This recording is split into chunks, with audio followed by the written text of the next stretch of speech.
నమస్తే అండి, welcome to రాధారాణీస్ kitchen. ఈరోజు మరో హెల్దీ బ్రేక్ఫాస్ట్ రెసిపీతో మీ ముందుకు వచ్చానండి. పిల్లలు పెద్దలు ఎంతో ఇష్టంగా తినే పూరీ విత్ కర్రీతో మీ ముందుకు వచ్చానండి. పూరీ విత్ ఆనియన్ కర్రీ ఈ విధంగా తయారు చేసుకుంటే పిల్లలు పెద్దలు ఎంతో ఇష్టంగా తింటారండి. ఈ తయారీ విధానం మీకు తెలియాలంటే వీడియోని ఎక్కడ స్కిప్ చేయకుండా చివరి వరకు చూడండి. రండి మరి తయారీ విధానం చూద్దాం. పూరీ మరియు కర్రీ తయారీకి కావాల్సిన పదార్థాలు: ముందుగా గోధుమ పిండిని ఒక ప్లేట్లో వేసుకుందాం. కొద్దిగా ఉప్పు వేసుకోవాలి. అర స్పూన్ పంచదార వేసుకుంటున్నాను.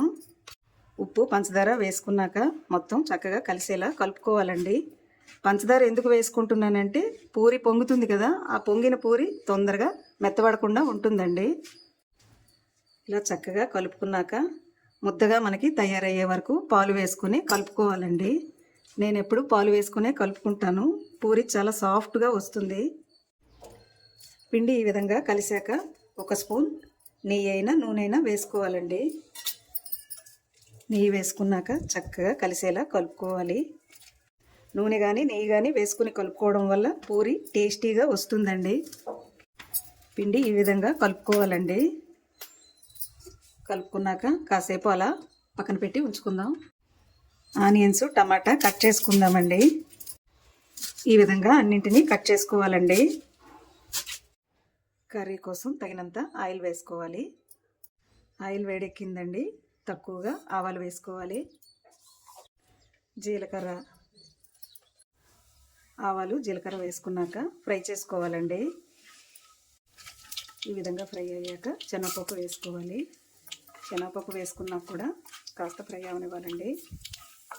శనగపప్పు ఫ్రై అయిపోయిందండి. కట్ చేసుకున్న ఆనియన్స్ని వేసుకోవాలి. ఆనియన్స్ వేసుకున్నాక ఫ్రై చేసుకోవాలండి. ఆనియన్స్ ఈ విధంగా ఫ్రై అయినాక పసుపు వేసుకోవాలండి. కూరకు సరిపడా ఉప్పు వేసుకోవాలి. ఉప్పు పసుపు వేసుకున్నాక ఒకసారి చక్కగా కలుపుకొని టమాటా వేసుకోవాలండి. టమాటా వేసుకున్నాక కూడా కాసేపు ఫ్రై చేసుకోవాలి. ఆనియన్స్ ఎక్కువగా ఫ్రై చేసుకోకూడదు, ముక్కగానే కనపడాలి. టమాటా వేసుకున్నాక ఫ్రై అవుతుంటాయి కదండి, ఈలోగా ఒక 2 స్పూన్లు శనగపిండి వేసుకోవాలండి. 2 స్పూన్లు శనగపిండి వేసుకున్నాక వాటర్ వేసుకొని కాసేపు ఉండలు లేకుండా చక్కగా కలుపుకోవాలండి. ఆనియన్స్ టమాటా ఈ విధంగా ఫ్రై అయినాక వాటర్ వేసుకోవాలండి. మరుగుతున్న వాటర్లో కొద్దిగా మసాలా పొడి వేసుకోవాలి. అల్లం వెల్లుల్లి పేస్ట్ వేసుకున్నాక చక్కగా కలుపుకోవాలండి.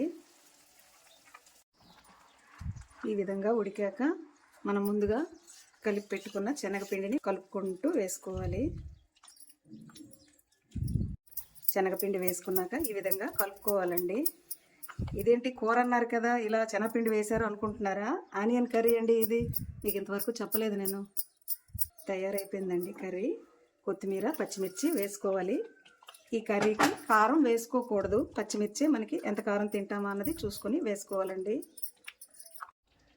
కర్రీ స్టవ్ నుంచి దించేసుకుంటున్నానండి.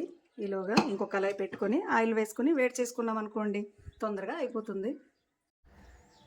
ఈలోగా గోధుమ పిండి చిన్న చిన్నగా ఉండలుగా చుట్టుకోవాలండి. ఆయిల్ వేడెక్కేసరికి పూరి కూడా తయారైపోతుంది.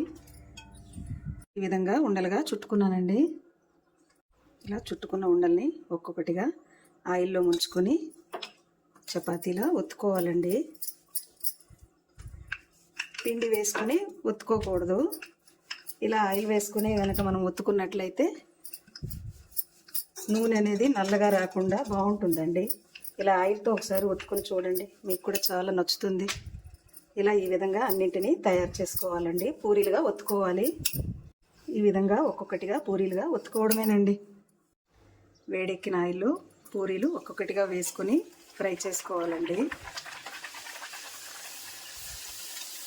ఇలా ఆయిల్ పైకి ఇలా అంటే మంచిగా పొంగుతుందండి. ఈ విధంగా ఫ్రై అయ్యాక పెరుగు వేసుకోవాలి. ఇలా ఒక్కొక్కటిగా ఫ్రై చేసుకోవాలండి. ఇలా ఫ్రై అయిన పూరీని తీసుకోవాలండి. ఇలా ఒక్కొక్కటిగా వేసుకొని ఫ్రై చేసుకోవాలండి.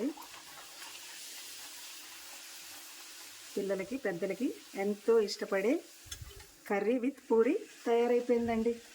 మీకు కనుక ఈ వీడియో నచ్చినట్లయితే లైక్ చేయండి, షేర్ చేయండి, మా ఛానల్కి సపోర్ట్ చేయండి. Thanks for watching.